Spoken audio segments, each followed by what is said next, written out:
Hey guys, it's Nicole and welcome to the For the Love of Crafting and Sharing YouTube Hop.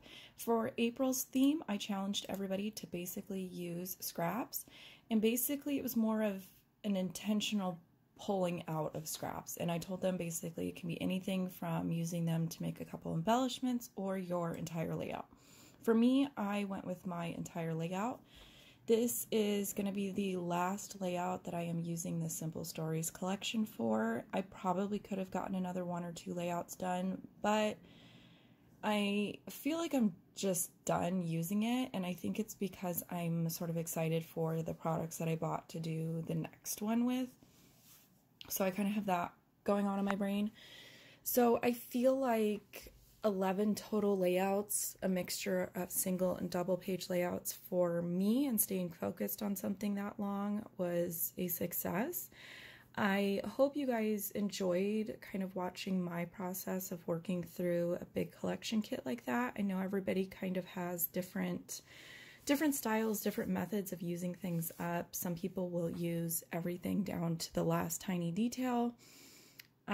For me, I'm at a level where I feel like I used a good chunk of it, and I learned a lot of things along the way. I learned types of supplies that I enjoy using, types that I don't enjoy using.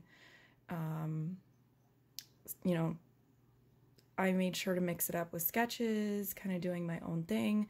This particular layout, I just sat down with a bunch of those 2x2 squares that were left over and just made my own grid. I had some kind of not great cell phone pictures of us saying goodbye to our rental house when we moved into this house, and to me it just kind of went with the theme and mood of the collection kit, so that was pretty much what I used. I did go ahead and cut out a couple extra squares from some of the leftover pattern papers to give me some kind of blank squares, and then I used some strips of that wood grain to fill in some of the gaps, just because there was no way I was going to be able to get my photos to be, you know, perfectly sized to these squares, because these squares aren't 2 inches, they're kind of an off size, so I just filled it in with strips. And then I do apologize that this video is going to be a little bit choppy. I sat down last night and was able to video chat with some YouTube friends, and so it was just really fun to sit there and scrapbook with them and kind of chat. And so I did try to remove a lot of the parts where it was literally just me talking and moving my hands and stuff, and just kind of get this video edited down to the stuff that I was doing on the layout. And really it didn't take that long, because I am using scraps and because I'm going with a grid design, which to me is like a quick and easy solution. And I wasn't having to think about pulling out supplies. Even the alphabets that I used are from layout number 10, which you guys would have seen by now. I just kept pulling out the same things, and it just kind of sped up the process for me. So it just was, I was kind of thankful that by the time I got to wanting to do this layout, it was also around the time for our hop, and I was thankful that past me had picked scraps, and it was sort of this just plethora of things like lining up so that I could get this done. And normally I do pre-plan things. I kind of have to sit in it mentally for a little bit and figure out what I want to do.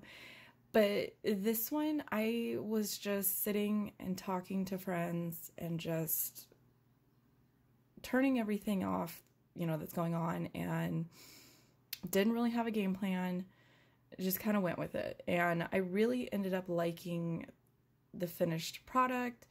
I did not do any of my cute little homemade chipboard hearts, mostly because I was being lazy and didn't want to cut more. So I just relied on a lot of the leftover die cuts and kind of just the weird things that I wouldn't normally use. So the floral globe, I popped up with some foam adhesive on top of the globe that was already printed on that 2x2 square.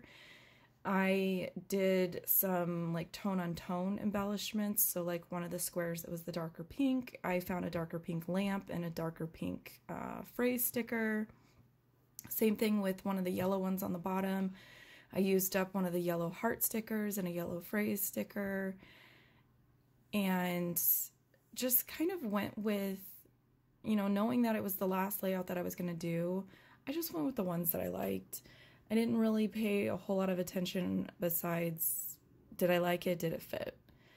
I kind of set aside the feeling of needing to challenge myself to use specific ones. And I got 2 of those chair icons on here, that weird basket of stuff. Those to me kind of made more sense for like moving into a home or leaving a home. I still have a ton left over. The next video you guys see will be what's left in my kit, but I'm just going to go ahead and incorporate those into sort of my leftover binder where I put leftover die cuts and leftover stickers. And you know what, maybe in the future I will have a perfect use for some of these weird things that right now I struggled using, but maybe future me will be thankful that I didn't use them. So we're going to go with that. So with that, my layout is done. This is the full shot, and then I've got some detail shots. Again, if anything that I have used is still current, I will post a link below to where you guys can find it in case you are interested. None of them at this point are affiliate links. It's just more of helping you guys be able to find the items. The specific square dies I used are no longer available, but I will link to basically the same sized ones with just a different detail on the edges. So with that, I thank you guys for stopping by, and I'll catch you next time.